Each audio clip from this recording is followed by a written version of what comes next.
Hello and welcome to the Full Advisor Coaching Podcast. I'm your host, Kristen Herod, and today we're going to talk about a topic that lights every advisor up when they hear about it.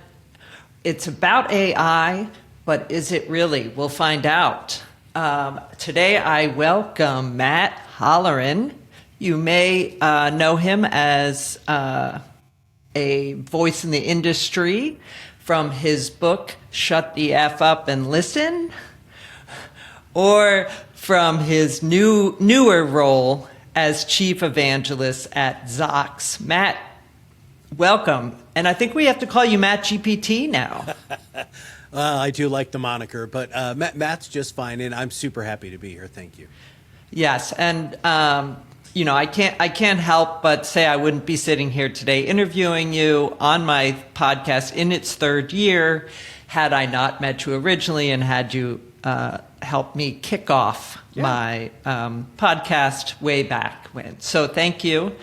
And today it's exciting to kind of switch gears a little and just tell me what's happening at Zocks. What's your newer role? I would love to just get a little context for the listeners on where you are, how you got there, and what you're up to.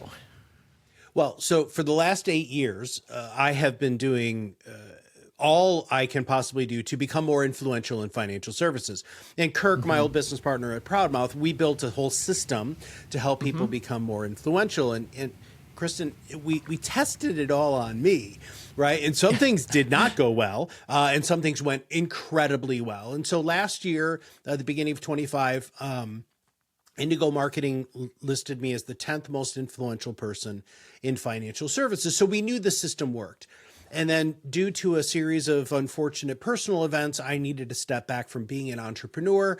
I just couldn't be a good business partner to my partner anymore. And so I made a couple of phone calls, and then I landed here as the chief evangelist for Zocks, which in short just means they bought the Matt Halloran brand. And they want me to utilize my skills and my network to raise the visibility of the company. And that's my mandate.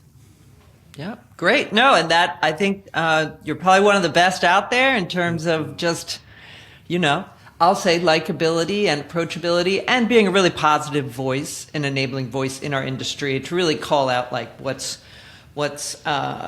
human about our profession and what makes us stand out. And so that's what I find sort of the juxtaposition of AI and your sort of human first focus. I think it's really fascinating there. And you've worked with advisors for a very long time now, and a couple decades. And what do you think? What do you think that advisors have the most trouble with that maybe people outside of our industry don't get? I think they, like every professional. So I put financial services on par with doctors and lawyers and dentists and everybody, right? Right. I mean, true profession, right? True profession, right? I still think that there is somewhat of a stigma that advisors have to deal with out in the general public, instead of people really realizing that you can hire somebody that can fundamentally change your life, can reduce one of the biggest stressors that we all have in the whole wide world, which is, a feeling surrounding money. Right. But more importantly, be able to provide you with the framework so that you can really reasonably and understandably hit some of the goals you might have. They're also there to be a shoulder to cry on when you lose somebody, because they're usually one of the first calls that people make.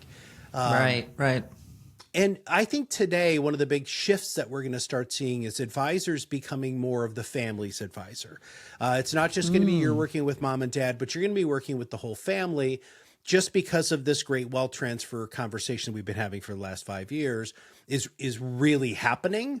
And advisors are realizing that they can do even better work when they're actually dealing with multiple generations.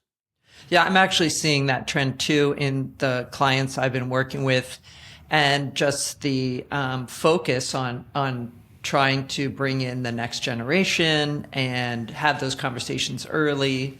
So yes, that's definitely something I am seeing. And it just, it keeps coming up to me like, advisors very busy, very heart forward, very want to serve.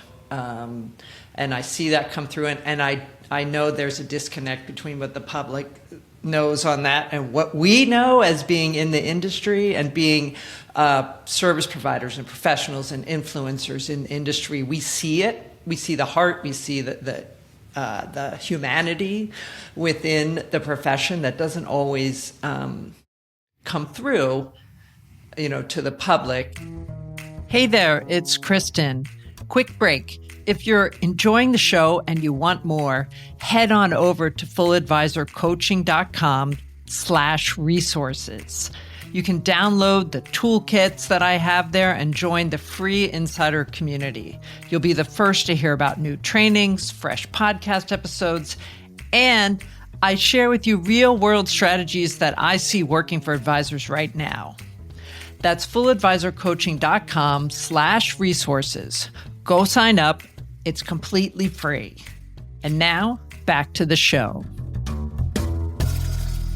So, obviously, the question of, continuing to differentiate with this human focus, with this people connection, with connecting with clients, advisors first have to get enough time back to be able to feel comfortable to invest and have those relationships and really spend that meaningful time, because they're always running around and they wish they could have more time with their clients, more time connecting and doing that work versus, trying to, make a trade or put data into software or whatever it might be. So we see AI, obviously Zocks being an assistant, and please correct me if you're positioning. Yeah. Yes, an assistant helping advisors.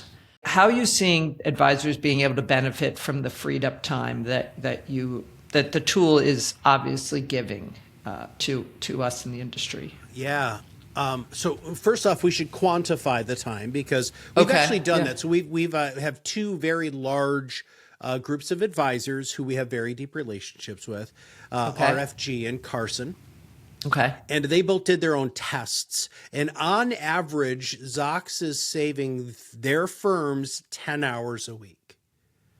Wow. So that's in a month, you have an entire week's worth of time for you and your team back in your calendar. Okay. So the 10 hours per week is per advisor or for the firm? Like I you're would say freeing it's up really for the firm. And so because it just depends on the size of the firm. Depends on the size of the firm. Right. Yeah, of course. And so, you're a one-woman shop. Yeah, you're saving yourself 10 hours, right? And that goes right back in your pocket. So, you can have some quantification breakdown, because really a lot of the stuff that has been holding advisors back, and you and I have been coaching advisors for a long time, their task lists are insane. The fact that they have all of this follow-up that they need to do, some of them aren't putting their notes in for weeks, right? Just the amount of relief that a product like ours can provide for a financial advisor is humongous. Immediate transcripts and an immediate summary right after the meeting is done with suggested follow-up stuff is absolutely humongous. So what are they doing with their time? Well, this is why they have you, because a lot of them are doing stupid, right? I'm just going to call them out, because instead of doing what they could do, which is to be a better human being, they could work on themselves physically, spiritually, emotionally. They could be a better spouse, a significant other, husband, father, son, whatever, right? All of those things is really what they should be freaking doing with their time. Or let's even say provide better client service. I don't know. Right. But instead what they're doing is they're just filling their days with ridiculous busy work. And Kristen, there's a reason for this. It's a psychological norm that we understand in the world of therapy. It's because this is their equilibrium. When a person gets out of their equilibrium, right, which is, oh my God, I'm putting in notes until 8 o'clock at night, or I'm checking email at 10 o'clock before I go to bed. When all of that stuff starts being relieved from your plate, you have to realize that you're going to go through a period of discomfort. And very few people like discomfort. And so they try to just get that equilibrium back. And I'm going to personalize this just very quickly. I've been an entrepreneur for 15 years, right? Yeah. I have a job now, which is very weird for me. I have a boss, which he's wonderful and I love him to death, but that's really weird for me. One of my friends, so I just have been on the conference circuit, which is part of my job. And they said, what's the biggest change for you now that you're, an employee of a company? I said, it's quiet. And it was really difficult for me not grabbing my phone all the time, Kristen, because, I'm looking at Google Chats, or, Kirk and I had a meeting, or we were dealing with a client issue. I mean, it's nonstop. Right. Well, I don't have that anymore. I have a very specific job that I focus on, and I try to do my absolute best at every single solitary day. But I'm not getting emails at 10 o'clock at night that are going to keep me up until midnight because I've got to solve a problem, or, or I'm not worried so much about that one sale that I didn't get because I wasn't just feeding myself. At the time we were feeding 26 other people.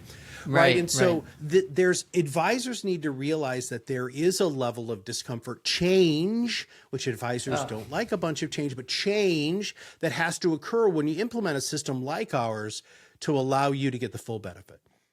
Yes, I just attended a retreat with 10 other women here on the Pacific Northwest. And one of the things we were talking about was change. And rather than saying change, we said, let's reimagine.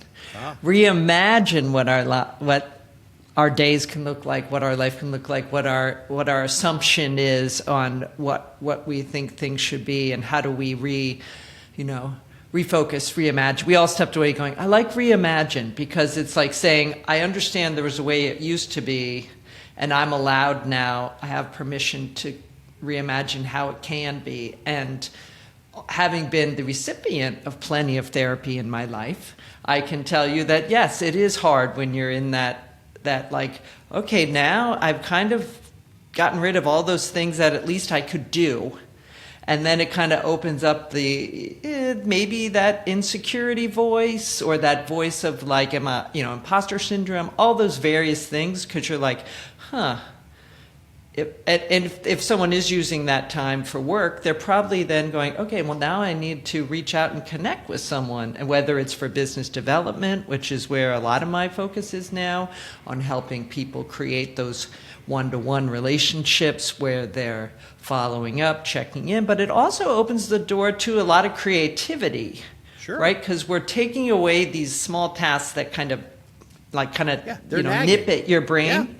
And if you get, I'm a big fan of Cal Newport's work on deep work or slow productivity, and the idea of having blocks of time where you can focus and allow your brain to do its work versus like, no one, I don't know, if you're not watching the video, you don't see me doing little clippy She's hands. doing hand gestures, right, yes. Yes. So I do think the opportunity is there, and it may take a little time, and you probably see this firsthand, for advisors to go, oh, maybe I can just take a breath and not feel frenetic. Yeah. Well, I think it's relief, right? I think once you get over that hump of whatever you're going to reimagine and redo your life as, I think there's such a substantial amount of relief that you don't have that nagging feeling of, oh my God, I forgot something from that client meeting, right? Because that's the other thing I don't think people really understand about the industry, is how much all of the advisors care. Right. They're terrified that they're going to miss something. And when you have a tool that listens without prejudice, right, which is what a really, really strong AI system can do for you, you don't miss anything. I'm going to tell you a quick story. Okay. I totally stole this from one of our salespeople. His name is Rex. And Rex is going to say, Matt, you're telling the story more than I am. But I love this story so much, and for a couple of reasons. So a younger advisor was taking over from an older advisor, and that older advisor's top client was coming in. All right. And so he came in and sat down, and he looked a little bit distraught. And the advisor, she said, hey, what's going on? You look flustered. He's like, my daughter's favorite chicken, and he named the chicken, is in the hospital. And she's really worried. Now, I have chickens, and I love my chickens, but maybe not to the level of this person. Yeah. And so, they went through all of the stuff and all of that. And then after the meeting was done, Zocks created a follow-up, and it said, send daughter name, chicken's name, a care package. Okay. Now, here's the crazy thing. So she did.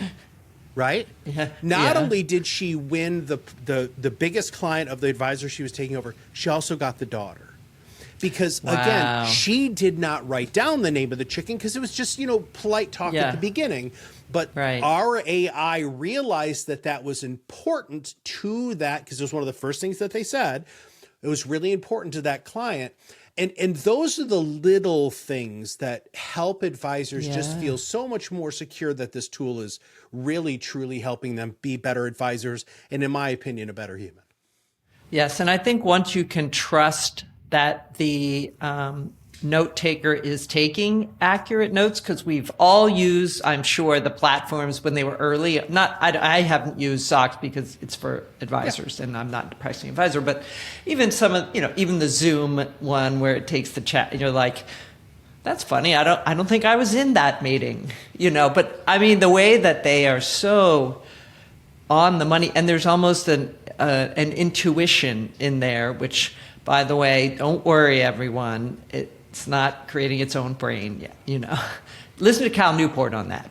But that's outside of my world. But the relief that you feel to know, oh, good, I can't recall they mentioned their niece's name that was going to be on the 529 and I forgot.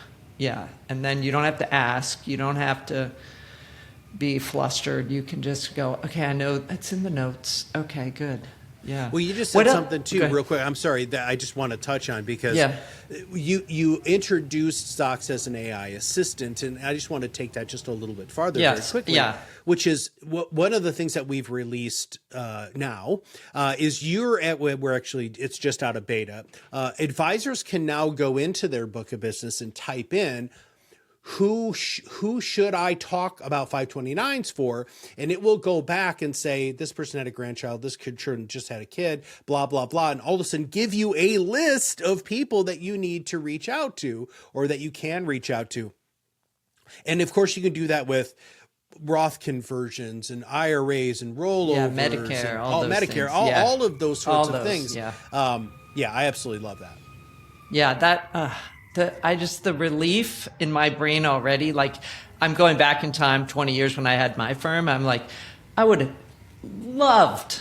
Can't even imagine. I mean, my ability, I've always prided myself on my ability to pay attention to the personal details, but the mental tax and strain of like taking that down, putting it in the system, remembering to keep track of it, then you add more people and more people and more people. You're like, no, this is one of my things I do. I know who you are. I send the thank you note. I call out something personal. It's the magic. And then it gets overwhelming because you're like, you want to do the job that way. And then you start to, lose track of it as you get busy and you add more clients, and then it gets into that. Have you seen that advisors, this just came to mind, that advisors, how there's that number that they always talk about, oh, you can handle this many clients or this many. Have you seen that number change, or is it just more higher quality relationship?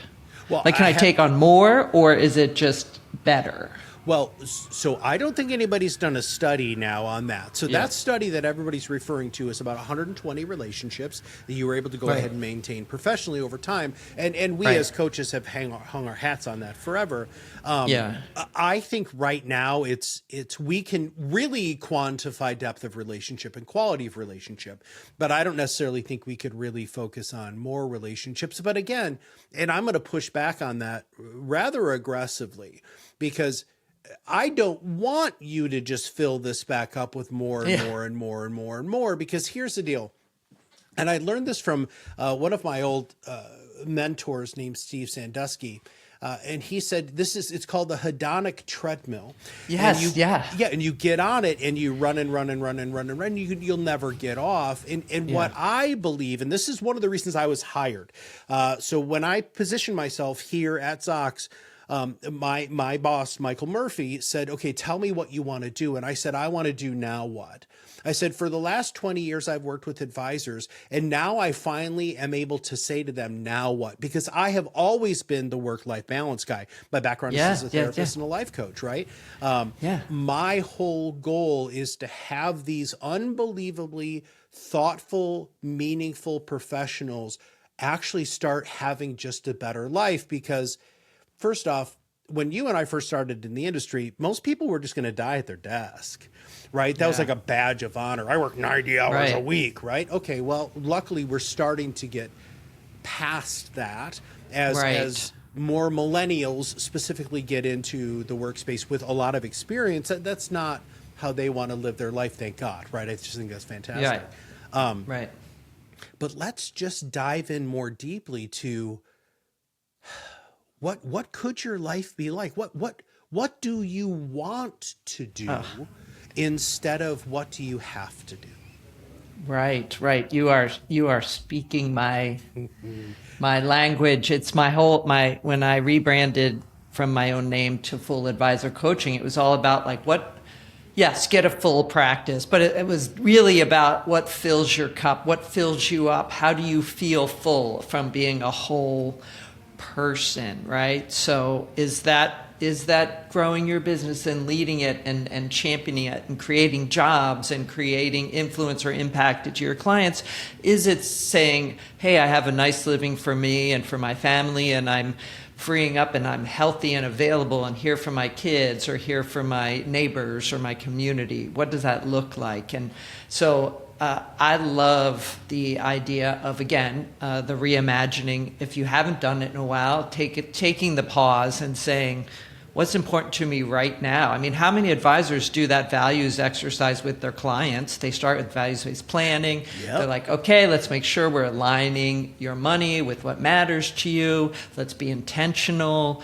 Let's, align everything. Have you reflected back to yourself on that? Are you in conversation with your family about that? And what changes can you make around that? And I'll tell you this, Matt. Hold on.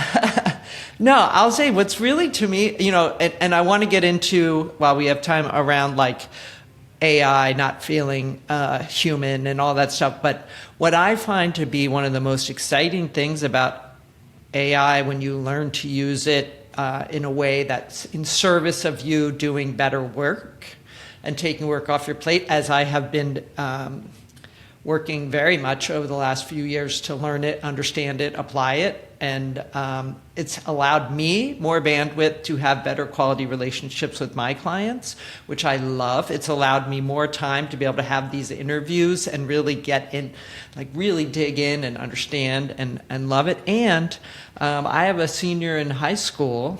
My son is in college. I have a senior in high school. I'm about to be an empty nester. I knew all year long that I was not going to sacrifice this year, right? And I still needed to keep, the business going, the income going. I love my clients. I love working with them. And I'll tell you, AI, it sounds kind of grandiose, but it has helped me and my husband, who is also a fractional CMO doing work not dissimilar. We've both been kind of doing this sort of hybrid schedule of, we're still maintaining all relationships, growing our business, doing that, but with the container of going, yes, and we need flexibility for this season. And it's been really, really fun and surprising how much one can get done in a short period of time when one has some things off their plate. So my little, work life integration, as I like to call it. Yeah. So it's fun, it actually makes things more fun, because I also find, and maybe it's an outcome of the type of people who I attract, but my clients want to do that too, right? Yeah. They also want to be there doing that and enjoying their lives and being successful business owners and entrepreneurs and helping their community and helping their people and their clients. And it's a little bit of, you can never have it all, but you can have more of all of it. Sure. Yeah, and I love that. I love that about it. So you're talking about reimagining, and I think it's really important to stress, again, a personal life philosophy. It's called the trade-off law, right? For everything that you want in life, you have to be willing to give up something proportionate to that want. You can only give up 5 things: time, talents, treasures, relationships, and control. Right. Okay. So if you want to make $1 million, you have to realize you have to give $1 million of those 5 things up, because that's how the universe works. The universe isn't going to just give you everything because you want it. You have to work for it. Right. And so a lot of people, and this goes back to, what we kind of talked about earlier on the show, is that area of discomfort. It's people really do realize that if you do want, in our specific situation, one of the things that you're going to give up is time, because you have to learn how to use the systems for Zocks specifically. But number 2, the number one thing that most advisors have major relationships with is control, right? Well, it doesn't sound exactly like I want it to sound. Well, first off, I don't care. I don't mean to be a jerk, but I don't care, because it sounds the way it's supposed to sound to give you the information that you need in order to do it. I was just on stage at Future Proof. We were talking about how AI affects the brain, me and this longevity specialist, which is fascinating to be on the stage with. Yes, I'm like, I could do. Well, I do a whole nother one on just learning about that. Well, and I probably should introduce you to that guy, because he's really unbelievable. But anyway, one of the things that we talked about, and one of his biggest concerns is that people were going to get lazy. And I said, you're right, they are. But luckily, our system has checks and balances in place where it's very, very difficult to just randomly hit buttons and have things go out to clients, because we are very compliance forward. But I also think it's really important for people to realize that a lot of things that we used to hang our hats on from a cognition standpoint can be offloaded. And yes, I can have a whole nother podcast about that. But I just wanted to talk a little bit about the trade-off law, because if you aren't willing to give something up to get what you want, you're violating the nature of the universe. And you have to figure out what those things. Okay, let's just very quickly, we'll use you as the example. Okay. Right. And so, your son is a senior this year, and you said, I'm not willing to give up. I'm not willing to lose the time. That's one of those things. Time with my son. I'll say it is my daughter, but I also it's your daughter. did. I apologize. But that's right. My son is already in college, but it doesn't matter. But yes, for so your accuracy, daughter, right? So that's wildly important for you to have that time, right? Because time is the only one of those 5 things that we can't make more of. So you have absolutely proven the trade-off law, right? So there are some things that you're going to give up, or you're going to need to increase efficiencies in order to be able to have that extra time to spend with your daughter. And I think that's fantastic. And I think you leading with that, you sharing that as an unbelievably successful, very, very well-known coach within financial services, say, hey, I made this choice, and here's how it affected my life, and be very open about that, so that advisors look at you and say, well, man, she did it. Why? I want to do that too. Yeah, and I think, it's also about, especially when you're someone like me who's always been very driven, and like, I am Gen X, so I am very like work hard, play hard, like let's go get it. And I I've had to. Luckily, I moved to California, so I've chilled out a little. But I've been here a long time. But still, the idea of like having to learn to be like, it's okay to to move the levers in different ways. I mean, and it's been, of course, being very drawn to life coaching. I appreciate the concept and have always just practiced, and I'm always practicing and trying and experimenting and seeing. But I do think when someone explained to me the concept of seasons of like this season, I'm okay. Like, it's good because it gives me a little patience to be like, you know what, come fall, I'm going to be like, what else can I do professionally? Because I'll be excited to be like involved in that while she's doing her new thing. And so it is very, very interesting. And again, coming back to just how I'm always like tools, technology, people who can support you. And it just so happens that AI is a powerful, interesting, supportive tool that works at a speed that's like something we've never known before, right? Ever. So Ever. It is fascinating. So tell me the quick, we haven't really talked product, which I absolutely appreciate. Tell me the highlights, like if someone's not familiar with Zocks, or if they, perhaps are like, I don't know, I'm just using Fireflies or something non-industry related. Give me the rundown on Zocks so we can understand it. Well, so the big thing is the AI note taking is the foundation of most of our products, not just ours, or other people in the space. Right. We are a non-recording transcript only solution. We're one of the only ones that are there, so that you don't have to worry about the recordings from a books and records perspective, right? And so that's really, really big. It's a big difference between us and the other person that we're swapping 1 and 2 with on a regular basis.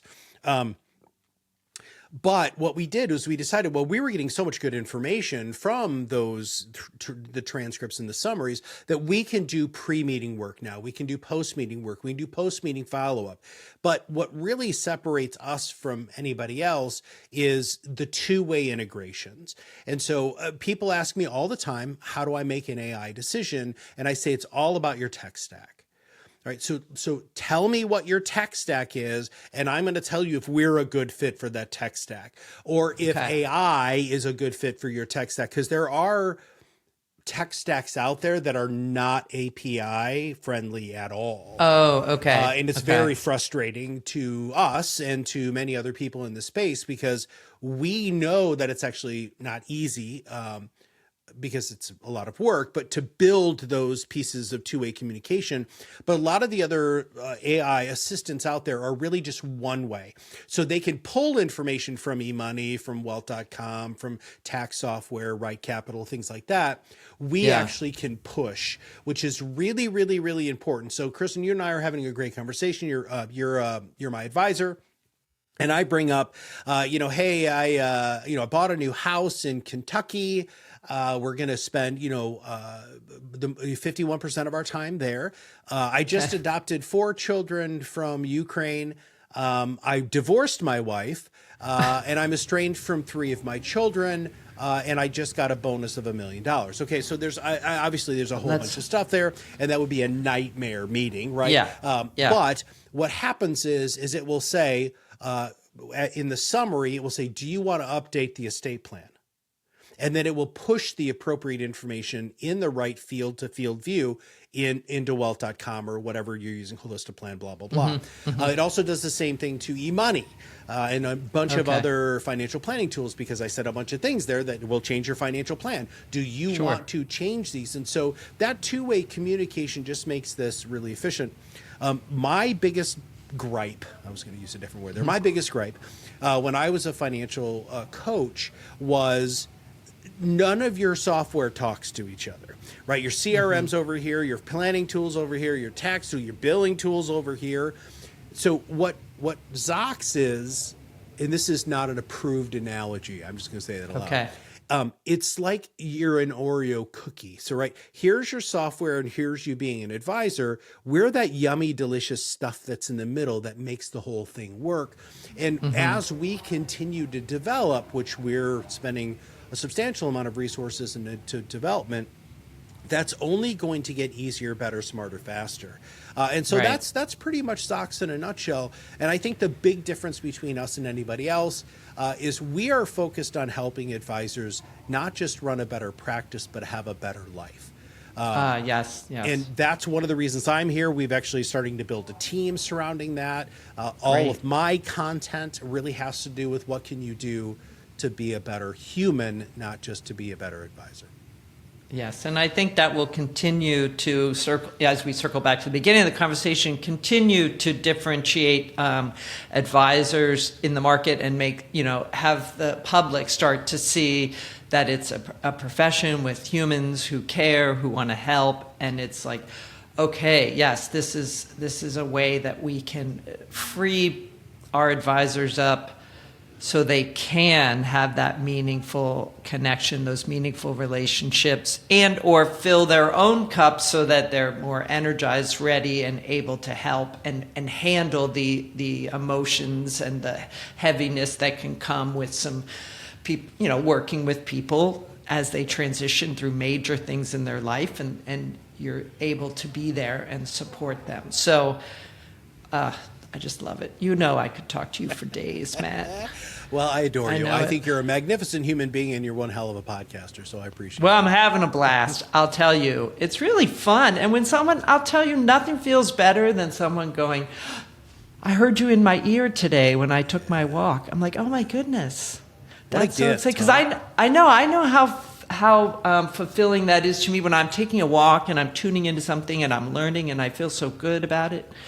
So I feel appreciation for everyone who's tuned in to this episode, to any of my episodes, to the work we're doing. I really value it. So, and I get to meet cool people across the industry, which I really like. I was like, talk about having fun. I was like, it's great. It's really interesting. So, I'm really happy you could join me in this role in your capacity. Always happy to see you at conferences and out on the stage and influencing, and it's really good to reconnect with you.